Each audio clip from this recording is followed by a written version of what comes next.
आज घंटी बजाओ में विवेचना होगी उस कानून की जिसे किसी जमाने में अंग्रेजों ने हम हिंदुस्तानियों की आवाज को दबाने के लिए बनाया था। अंग्रेज तो चले गए, लेकिन वो कानून आज भी फल फूल रहा है, धड़ल्ले से इस्तेमाल भी हो रहा है। हम बात कर रहे हैं राजद्रोह वाले कानून की, जो मानो लगता है राजनीतिक उत्पीड़न का औजार बन गया हो। वरना क्या वजह है कि साल 2014 से 2020 तक जिन लोगों के खिलाफ राजद्रोह का मुकदमा दर्ज हुआ, उनमें से सिर्फ 2.5% लोगों के खिलाफ ही आरोप साबित हो पाए। और नया मामला नवनीत राणा का है, जो उद्धव ठाकरे के घर के बाहर हनुमान चालीसा पढ़ना चाहती थी, लेकिन राजद्रोह के आरोप में जेल चली गई। हमारी ये मुकम्मल रिपोर्ट देखिए और राजद्रोह कानून का बेजा इस्तेमाल करने वालों के खिलाफ 8422840000 पर घंटी बजाइए।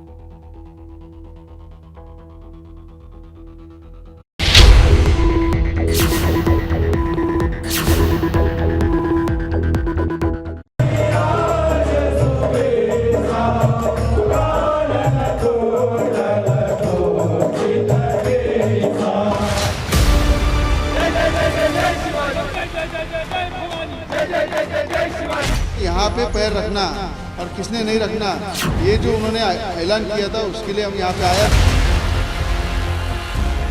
हमने बोला हमको हनुमान चालीसा पढ़ने के लिए किसी की परमिशन की जरूरत नहीं है। जय हनुमान ज्ञान गुरु सागर जय कपीसति लोक उजागर रामदूत अतुलित बलधामा अंजलि पुत्र पवन सुत नामा महावीर विक्रम बजरंगी कुमति निवार सुमति के संगी कंचन बरन विराज सुबेसा कानन कुंडल कुंचित केसा हाथे ध्वज बजा विराजे कांधे मूंज जनेऊ साजे संकट सुवर्ण केसरी नंदन तेज प्रताप महाजन वंदन विद्यावान गुणी चातुर राम काज करिबे का तो पूर्ण मुंडा। हम सारे के सारे हनुमान चालीसा भूलेंगे और अगर सरकार में हिम्मत है तो सरकार हमारे ऊपर राजद्रोह का गुना लगाकर दिखाए।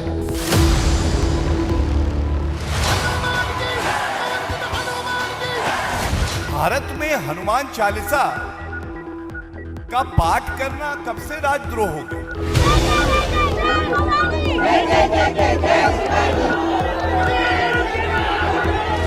दो धर्मों में, जातियों में झगड़े लगाना, दंगल के लिए लोगों को उकसाना, ये राजद्रोह है।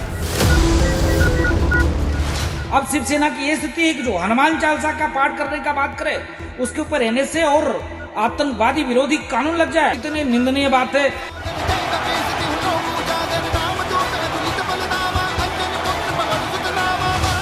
किस लिए लगाया, इसका जवाब तो जो अभियोजन एजेंसी वो न्यायालय में देगी। न्यायालय अगर उचित समझेगा तो करे, नहीं करेगा तो हटा देगा।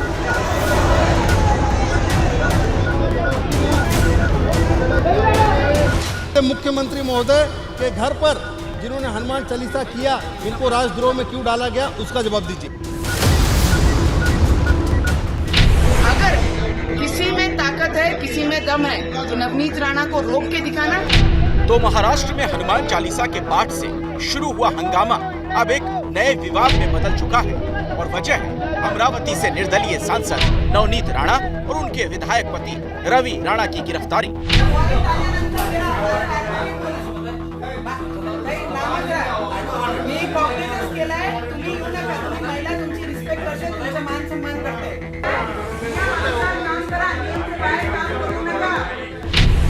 अप्रैल यानी शनिवार के दिन नवनीत राणा और रवि राणा मुंबई में मुख्यमंत्री उद्धव ठाकरे के आवास मातोश्री के बाहर हनुमान चालीसा का पाठ करने पहुंचे थे। नवनीत राणा ने उसके 2 दिन पहले ही चुनौती दी थी, वो मातोश्री के बाहर हनुमान चालीसा का पाठ करेंगी। शिव सैनिकों में हिम्मत है तो उन्हें रोक कर दिखाएं। मैं मुंबई करी हूँ और विदर्भ की बहू हूँ। ये दोनों ताकत मेरे पीछे, उनमें कितनी ताकत है वो देख लीजिए। शिव सैनिकों को तैयारी करने के लिए समय भी दे दिया है कि ये समय और ये तारीख को हम मुंबई आएंगे। आप में ताकत है, आप अपनी ताकत पूरी लगाइए और भगवान के नाम स्मरण में अगर ताकत है तो वो अपनी ताकत से हमें मातोश्री तक पहुंचाएंगे, ये पक्का। तय कार्यक्रम के मुताबिक नवनीत राणा और उनके विधायक पति मुंबई पहुंच गए, लेकिन मुंबई पुलिस पहले से तैयार थी। दोनों को घर से बाहर निकलने ही नहीं दिया गया और शाम तक उन्हें गिरफ्तार कर लिया गया। पुलिस ने इन दोनों के खिलाफ बाकी धाराओं के साथ राजद्रोह का केस भी दर्ज कर लिया है। दलील ये दी गई चूंकि उन्होंने सरकारी तंत्र को चुनौती दी, इसीलिए उन्हें राजद्रोह का दोषी माना जाना चाहिए। पर बीजेपी पूछ रही है कि हनुमान चालीसा पढ़ना राजद्रोह कैसे हो गया? हनुमान चालीसा का पाठ कोई करेगा तो उस पे राजद्रोह का मुकदमा लग जाएगा। गर्व से कह सकते हैं, जय हनुमान ज्ञान गुण सागर, जय कपीस तिहो लोक उजागर। भारत में हनुमान चालीसा का पाठ करना कब से राजद्रोह हो गया? मेरा सवाल ये है कि हनुमान चालीसा महाराष्ट्र में नहीं बोली जाएगी तो क्या पाकिस्तान में बोली जाएगी? कि राजद्रोह का, देशद्रोह का, सिडिशन का आरोप उनके ऊपर लगाया जाता है। अगर हनुमान चालीसा बोलना ये देशद्रोह होगा, ये राजद्रोह होगा, तो हम में से हर व्यक्ति ये राजद्रोह करेगा। और अगर सरकार में हिम्मत है तो सरकार हमारे ऊपर राजद्रोह का गुनाह लगाकर दिखाए।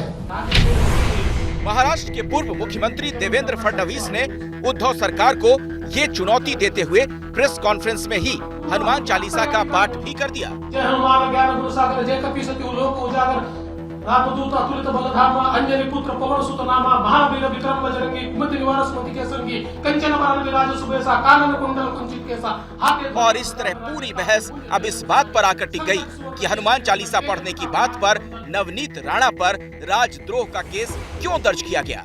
इसे लेकर सरकार और शिवसेना का क्या जवाब है, वो सुनिए। सेडिशन का चार्ज इसलिए लगाया गया है, देश के प्रधानमंत्री वो अगर महाराष्ट्र विजिट करते हैं और उस समय पे एक ऐसी लॉ एंड ऑर्डर की सामना घटना होती है जो हमारे प्राइम मिनिस्टर की सिक्योरिटी के लिए हानिकारक हो सकती है, क्या उनको ये कबूल है? तो अपनी राजनीति थोड़ा सोच समझ कर करें। दंगल के लिए लोगों को उकसाना ये राजद्रोह है, चाहे महाराष्ट्र हो, चाहे यूपी हो, चाहे बंगाल हो, कहीं भी हो।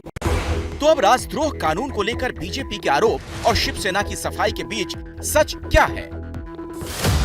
क्या वाकई नवनीत राणा और उनके पति ने जो किया वो राजद्रोह की श्रेणी में आता है, या फिर महाराष्ट्र सरकार ने सिर्फ सियासी बदले के लिए इस कानून को अपना हथियार बनाया? जायज तरीके से वहाँ के एक सांसद और एक विधायक पति पत्नी मिलकर कुछ एक प्रदर्शन करना चाहते थे। प्रदर्शन तो जनतंत्र में अधिकार होता है, ठीक है ना, हनुमान चालीसा करे, जो भी करना, हम नारे देते हैं, वो हनुमान चालीसा बोलना चाहते थे, तो क्या फर्क पड़ता है उससे? सिर्फ पॉलिटिकल ड्रामा, चीप पब्लिसिटी के लिए, तो क्या वो वहां पे बदअमनी फैलाना चाहती थी? लगता है इस स्टेज पर तो राणा दंपत थे, डायरेक्शन भाजपा का था। यहाँ ये समझना जरूरी है कि उस दिन हुआ क्या। अमरावती से निर्दलीय विधायक नवनीत राणा ने मुख्यमंत्री निवास के सामने हनुमान चालीसा पढ़ने की बात जरूर कही, लेकिन मुंबई पुलिस ने ऐसा होने नहीं दिया। शिवसेना का तर्क है कि नवनीत राणा की वजह से धार्मिक उन्माद पैदा हुआ, माहौल बिगाड़ने की कोशिश हुई। लेकिन हकीकत यह है कि मुंबई में उस दिन सबसे ज्यादा हंगामा शिव सैनिकों ने ही किया। नवनीत राणा ने चुनौती दी थी तो शिव सैनिक उस चुनौती के जवाब में भारी संख्या में इकट्ठा हो गए। नवनीत राणा और रवि राणा के घर के बाहर की ये तस्वीरें उसका सबूत है। तो फिर राजद्रोह नवनीत राणा ने कैसे किया, ये समझने के लिए हमने वरिष्ठ वकील माजिद मेमन से बात की। परिस्थिति ऐसी निर्माण न हो जाए कि जिससे सही मानों में सरकार को खतरा लगे या कुछ कानून व्यवस्था की बड़ी समस्या खड़ी हो, सेडिशन की चार्जेस आमतौर पर नहीं लगाए जाते।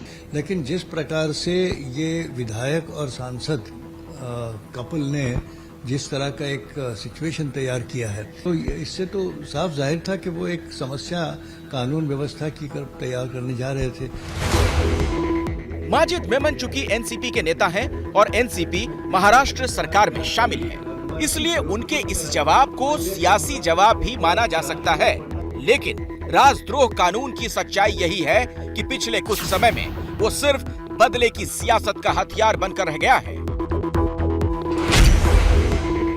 पिछले 10 सालों में राजद्रोह कानून के तहत 400 से ज्यादा केस दर्ज हुए। उनमें से कुछ सबसे चर्चित मामले आपकी टीवी स्क्रीन पर हैं। 2016 में जेएनयू में आतंकी अफजल के समर्थन में हुई नारेबाजी के मामले में उस वक्त के छात्र संघ अध्यक्ष रहे कन्हैया कुमार समेत 10 लोगों को राजद्रोह का आरोपी बनाया गया। 2015 में गुजरात में पाटीदार आंदोलन के दौरान हुई हिंसा को लेकर हार्दिक पटेल पर राजद्रोह का केस चलाया गया। 2012 में इसी तरह यूपीए की सरकार के वक्त कार्टूनिस्ट असीम त्रिवेदी पर भी राजद्रोह का केस चलाया गया। पर सवाल यह है कि राजद्रोह के जितने केस चलते हैं उनमें से कितने में सजा हो पाती है। 2014 में पूरे देश में राजद्रोह के 47 केस दर्ज हुए, लेकिन सिर्फ एक को ही दोषी पाया गया। 2015 में 30 केस दर्ज हुए, कोई भी दोषी साबित नहीं हुआ। 2016 में 35 केस दर्ज हुए, एक का आरोप साबित हुआ। 2017 में 51 केस में से एक दोषी पाया गया। 2018 में 70 केस दर्ज हुए, 2 आरोपी दोषी पाए गए। 2019 में सबसे ज्यादा 93 केस दर्ज हुए, एक दोषी साबित हुआ और 2020 में 73 में से 3 दोषी पाए गए। कुल मिलाकर 7 साल में राजद्रोह के जो 399 केस दर्ज किए गए, उनमें से सिर्फ 9 मामलों में दोष साबित हो पाया, यानी सजा की दर सिर्फ 2.25% है। सरकार के खिलाफ लेख लिखो तो राजद्रोह, सीएम के घर के बाहर नारे लगाओ तो राजद्रोह। पिछले कुछ सालों में इस कानून का दुरुपयोग लगातार देखने को मिल रहा है। यही वजह है कि सुप्रीम कोर्ट ने न सिर्फ इस पर चिंता जताई है, बल्कि इसे लेकर 1 नहीं 2 नहीं 8 याचिकाओं की सुनवाई कर रहा है। कोर्ट ने ये तक कहा है कि जिस कानून को अंग्रेजों ने भारतीय स्वतंत्रता सेनानियों पर अंकुश लगवाने के लिए बनाया, उसे आज़ाद भारत में बनाए रखने की क्या ज़रूरत सरकार महसूस करती है, और अगर ये ज़रूरत है तब भी इस कानून का ऐसी बेपरवाही से इस्तेमाल क्यों हो रहा है। महाराष्ट्र में नवनीत राणा और उनके पति पर राजद्रोह का केस दर्ज होने के बाद भी यही सवाल उठ रहा है। कोर्ट तक ये कह चुका है कि कई बार राज्य सरकारें बिना सोचे समझे अपने विरोधियों पर इस कानून का इस्तेमाल कर रही हैं। आईपीसी की धारा 124A का मतलब है सिडिशन, यानी कि राजद्रोह। अगर कोई अपने भाषण या लेख या दूसरे तरीकों से सरकार के खिलाफ नफरत फैलाने की कोशिश करता है तो उसे 3 साल तक की कैद हो सकती है। कुछ मामलों में ये सजा उम्र कैद तक हो सकती है। यहाँ ये साफ करना जरूरी है कि सरकार का मतलब संवैधानिक तरीकों से बनी सरकार से है, न कि सत्ता में बैठी पार्टी या नेता। दरअसल ये कानून अंग्रेजों के समय का है। तब ब्रिटिश हुकूमत ने अपने खिलाफ बोलने वालों पर शिकंजा कसने के लिए ये कानून बनाया। आजादी के बाद जब भारत का संविधान बना तो संविधान सभा के कुछ सदस्यों ने इसे अभिव्यक्ति की स्वतंत्रता के मौलिक अधिकार के खिलाफ माना था, लेकिन कानून को खारिज नहीं किया गया। उसके बाद कई मामलों की सुनवाई के दौरान सुप्रीम कोर्ट ने राजद्रोह के कानून की सीमा तय की। 1962 में केदारनाथ सिंह, 1995 में बलवंत सिंह जैसे तमाम मामलों में सुप्रीम कोर्ट ने आईपीसी की धारा 124A के इस्तेमाल की सीमा बताई है। कोर्ट ने यह कहा है कि इस कानून का इस्तेमाल उन्हीं मामलों में किया जाना चाहिए जहां सरकार के खिलाफ सशस्त्र या हिंसक विद्रोह भड़काने की कोशिश की गई हो। अगले महीने इस मामले की सुप्रीम कोर्ट में सुनवाई होने जा रही है। ऐसे में ये उम्मीद की जा रही है कि केंद्र सरकार अपनी इस नई व्यवस्था की जानकारी सुप्रीम कोर्ट को सुनवाई के दौरान दे सकती है। अगर आप समझते हैं कि कुछ ऐसे भी स्टेटमेंट्स होते हैं कि पोटेंशियलिटी ऐसी है जो कि दूसरे को वायलेंस करने के लिए प्रेरित करती है, मतलब कि वो ऐसा स्टेटमेंट नहीं दें जिससे कि अगला कोई वायलेंस करे, उस तरह को उसको रोकने के लिए एक या तो सुप्रीम कोर्ट गाइडलाइंस दे या अच्छा तो वो होगा कि लेजिस्लेचर खुद इसमें अपना माइंड अप्लाई करे, पार्लियामेंट अपना माइंड अप्लाई करे और इस तरह का एक कानून बनाए। सुप्रीम कोर्ट भी ये कह चुका है, जब सरकार पुराने कानूनों को खत्म कर रही है तो राजद्रोह कानून पर अब तक उसका ध्यान क्यों नहीं गया। अब नवनीत राणा के मामले में राजद्रोह का मुकदमा चलने के बाद ये सवाल और बड़ा हो गया है कि आखिर कब तक राजद्रोह कानून का इस्तेमाल राजनीतिक बदले के लिए होता रहेगा।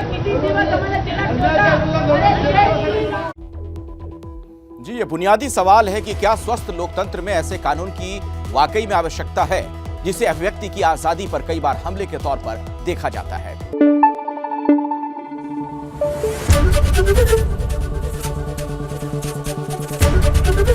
एबीपी न्यूज आपको रखे आगे।